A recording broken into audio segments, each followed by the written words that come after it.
Welcome to smart wrestling channel. Randy பற்றி newses கேட்டுன்னு இருந்தீங்க. நானும் நிறைய இடத்துல பார்த்தேன். எல்லா இடத்துலையுமே ரேண்டியை பற்றி தான் கேட்குறாங்க. அதனால் ரேண்டி பற்றி அப்டேட்டும் எல்லை நீட்டு ஜெயிக்கிறதுக்கு வாய்ப்பு இருக்கும். மனித பேங்கை பற்றியும் சில அப்டேட் நியூஸஸ் பார்க்கலாம். அதுக்கு முன்னாடி சேனலை சப்ஸ்கிரைப் பண்ணிட்டு லைக் பண்ணி தட்டி விட்டு பாருங்கள். நண்பர்களே, ஃபர்ஸ்ட் ஆஃப் ஆல் பார்த்தீங்கன்னா நீங்கள் கவனிச்சிருப்பீங்க, இந்த சம்மர் ஸ்லாமில் சும்மாக்கிறவங்க ஃபோட்டோ கூட இருக்கும் அஃபிஷியல் போஸ்டரில். பட் ரேண்டி ஆட்டன் ஃபோட்டோ இருக்காது. அப்போ அது வரைக்குமே ரேண்டி ஆட்டன் இருக்க மாட்டார்னு ஒரு தாட் வேறு போயிட்டுருக்கு. இப்போது கோடி ரோஸ்கிட்டையும் சாம்பியன்ஷிப் இருக்கும். சம்மர் ஸ்லாம் தான் இதுக்கப்புறம் ஒரு பிக்கஸ்ட் ஈவெண்ட்டு. என்னை பொறுத்த வரைக்கும் ரேண்டி ஆட்டனுக்கு இன்ஜுரி ஆகிடுச்சு, நீங்கள் விஷயமே சாம்பியன்ஷிப் கொடுக்கல.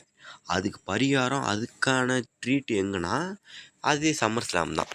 அவ்வளோ நாளாக ரேண்டி ஆட்டனுக்கு இன்ஜுரி சரியாகவும் இருக்குமா அப்படின்னு கேட்டால் இல்லை. அவருக்கான இன்ஜுரி கொஞ்சம் பெரிய இன்ஜுரி தான். பட் அவர் அதெல்லாம் இல்லாமல் தவிர்த்து வேறு இப்போ ஃபினிஷ் யூஸ் பண்ணலாம். ஆர்கேஓ போட்டு பெயின் இடுப்பில் இருக்குது. இப்போ ஓரளவுக்கு சரி ஆகிடுச்சு. திருப்பி ஆர்கேஓ போட்டால் தான் ஒரு பிரச்சனை. அவரு தான் கால் ஷாட்டு அந்த காலால் போடுவார், அது வச்சுருக்காரு. வேறு எதாவது அட்டாக் பண்ணி அந்த காலால் இது பண்ணி ஃபினிஷிங் பண்ணலாம். அவர் அது பண்ணால் இப்போ கூட ரேண்டி ஆட்டனை இறக்கலாமா ஃபைட்டுக்கு? டபிள்யூடபிள்யூ யோசிச்சு இதை பண்ணலாம். பட் ஏன் யோசிக்காமல் இருக்காங்கன்னு தெரியல. கோடி ரோஸ் பார்க்குமே தூக்கிட்டு நிற்கிறானுங்க. அதனால் ரேண்டி ஆட்டன் இப்போதைக்கு இல்லை. சம்மர் ஸ்லாமுக்கு மேபி வாய்ப்பு இருக்குது, இல்லாமலும் போகலான்ற மாதிரி சொல்லியிருக்காங்க. ஆனால் என்னை பொறுத்தவரைக்கும் வேணும் ரேண்டி சம்மர் ஸ்லாமுக்கு.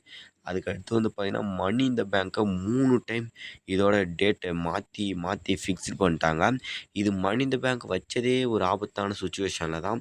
ஏன்னா இந்த மணி இந்த பேங்க் நடக்க போகிற இடத்துல தான் வெஸ்டர்மீனியா நடக்க போகுது. நியூ ஆர்கலேருந்து ஏதோ ஒன்று வெஸ்டர்மீனியா நடக்க போகுதுன்னு சொல்லியிருந்தாங்க.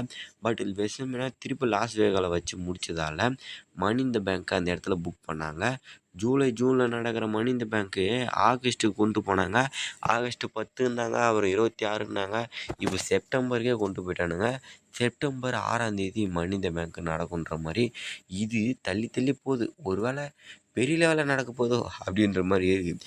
டபிள்யூ எதுக்காக தள்ளி வைக்கிறாங்கன்னு தெரியல. ஒன்று அங்கே பிரச்சனையா, அந்த ஏரியாவில் ஏதாவது வேறு ஏதாவது ஃபங்க்ஷன் இருக்கா, வேறு ஏதாவது நடக்குமா, இல்லை டபிள்யூடபிள்யூவால் அவங்க அந்த டைமுக்கு போக முடியாதா என்னன்னு தெரியல. ஆக மொத்தம் தள்ளி பெரட்டி வச்சுட்டே இருக்காங்க. ஆனால் எப்படியா இருந்தாலும் மணி இந்த பேங்க் வந்தால் எல்ஏ நைட்டு பேர் அடிபட்டுரும்பா.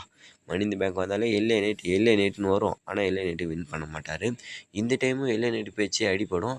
ஆனால் அதுக்கு முன்னாடியே எல்ஏ நைட்டுக்கு சில பல வாய்ப்புகள் கிடைக்கிறதுக்கு பாசிபிலிட்டி இருக்குது. நான் அது சொல்கிறேன். ஆக மொத்தம் மணி இந்த பேங்க்கு இந்த வருஷம் செப்டம்பர் மாதம் போயிடுச்சு. முன்னெல்லாம் ஆர்வமாக இருக்கும். ஜூன் ஜூலையில் மணி இந்த பேங்க் நடந்து அது வின் பண்ணுறோம், சம்மர் ஸ்லாம்லேயே கேஷ் பண்ணுவாங்களோ, ஜெயிச்சிருவாங்களோன்னு. பட் இல்லை, இந்த டைம் மணி இந்த பேங்க் சம்மர் ஸ்லாம்லாம் முடிஞ்சு அங்கிட்டு போகுது. ஒன்றுமே பண்ண முடியாத அளவுக்கு. நண்பர்களே, அதுக்கடுத்து வருவோம் திருப்பி எல்ஏ நைட்டு மெயின் விஷயத்தில். இந்த வாய்ப்பு கிடைக்குன்னு சொன்னேன்ல, அதுதான் king of the ring win பண்ணுவாரா? இப்போ இருக்கிறது ஒரே சான்ஸ் தான். ஒரே ஒரு பொட்டி காலியாக இருக்குது. அதில் எல்ஏ night, J Uso, power house, fin baler. First cut பண்ணுறது பவர் ஹவுஸ். ரெண்டாவது ஜே ஊசோவுக்கு ஒரு 30% வாய்ப்பும், எல்ஏ நைட்டுக்கு ஒரு 40% வாய்ப்பும், ஃபின் பேலர் ஒரு 50% வாய்ப்பும் இருக்குது.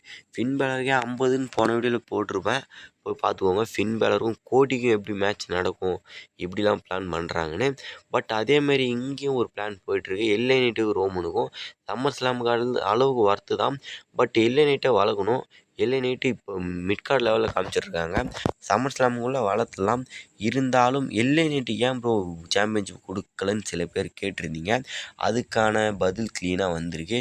எல்ஏ நைட்டு இந்த பாட்சர் மூமெண்ட்டால் தான் அவருக்கு சாம்பியன்ஷிப் கொடுக்கலையாம்.